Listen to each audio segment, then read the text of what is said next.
Hey everyone, today I'm going to be talking about the new Wet n Wild pop art palettes, which are just so fun and funky. I actually couldn't wait to tell you about them. I got all of them thanks to one of my great friends on Instagram, so I couldn't be happier because I tend to not be able to get all the collections because the stores by me aren't always the best, to be honest. So if you're having a hard time finding them, you're really not alone, as a lot of people I know have been having a hard time finding them. But if you follow the Nouveau Cheap blog, she has an interactive map sighting thing on her blog, so you can actually see what stores in your state have them. So check out her blog; she's fantastic. I'm gonna have swatches via photo in between this review so you can see them, because if I were to do them on my arm, you wouldn't even be able to see them clearly, plus you wouldn't really be able to get an idea for them. But I am wearing a regular at the factory on my eyes, so just to give you a preview of how pigmented they are fantastic. And a regular at the factory is this one. So really great. Let's go through all the colors. There are 6 of them. So I'm going to start with your 15 minutes aren't up. Now the brow bone color is at the top, the creases in the middle, and eyelids on the bottom. The brow bone color you would think would be a little sheer, but they're really not. Overall the collection really is a matte collection. There really isn't any shimmery shades, and they're really only sheer shades I would say are the brow bone shades, and they're not even that sheer. Everything is very, very pigmented, and I think any of the 3 shades in any of the palettes of the Pop collection could be interchanged as a lid shade, a crease shade, a contour shade on the outer V, or whatever have you.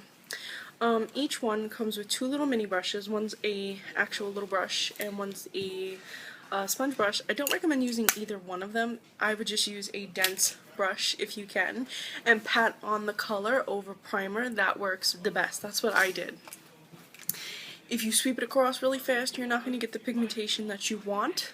Unless you want it to be a little sheer, sweep it across like that with a brush, and it softens out the color. That's what I did for my crease, and then I built it up gradually as I went up. And then, of course, softened it out at my brow bone with the brow bone shade. This has a nice pink, a purple, a yellow. It really reminds me of the 90s. I wouldn't say 80s, but like I really feel cosmetics are now coming into the styles of the 90s, except for everything's so much better quality now. Because if you remember Wet n Wild in the 90s, it was terrible. So this is your 15 minutes aren't up. The next one is I'm seeing triples. Now I feel like this one would be just a little bit harder to wear because they're 3 very bold colors. So I think that this one would be great for just a pop of color.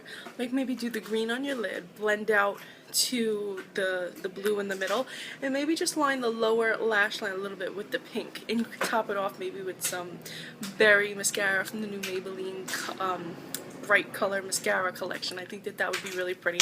Or if you're just, if it's intimidating, just wear one and blend it out with a neutral color. You can always make these work, and at least you get 3 pops of color with this one. Next up we have It's Hard Being an It Girl.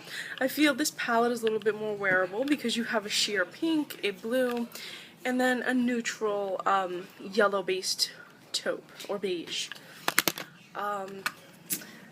A regular at the factory, obviously I'm wearing now, and it is quite wearable, but if you're not a fan of bright colors, like I said, you can choose one, go with that as a lid color or a crease color, and just add it in your collection with your neutrals, and you can do a pop of color, which is so hot for summer. Next up, I feel like this is really wearable if you're kind of scared of those pops of color. To Muse and Carouse.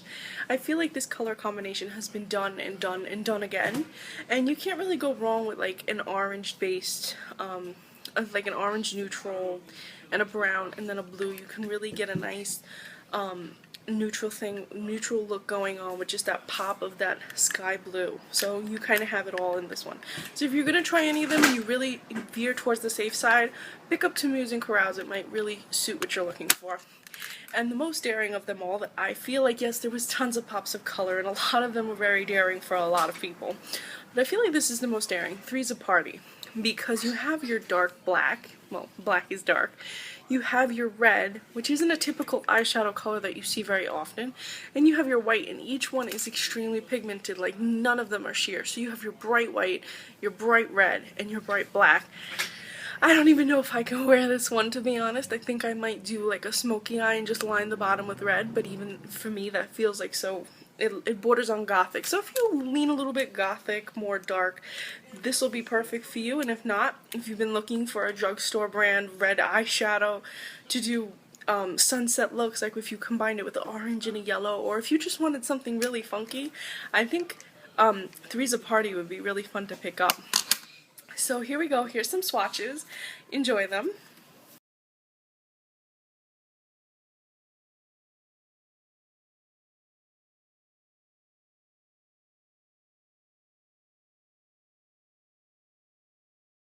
I usually don't do photograph swatches, I usually do live ones, but there's just so many that I wouldn't have been able to have them all and have a normal sized video, and also I don't think you would have been able to see the pigmentation on a lot of them on my arm, especially at this hour.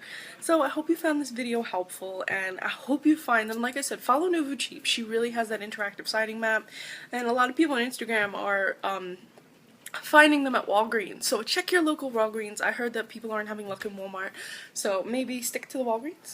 But you can follow me on Instagram, where I have also photos of these swatches. Oh, excuse me, I'm Recycled Stardust, and you can also follow my blog, thecosmoholic.blogspot.com. Thank you so much for watching, and I hope you found this video helpful. Bye-bye. Bye-bye.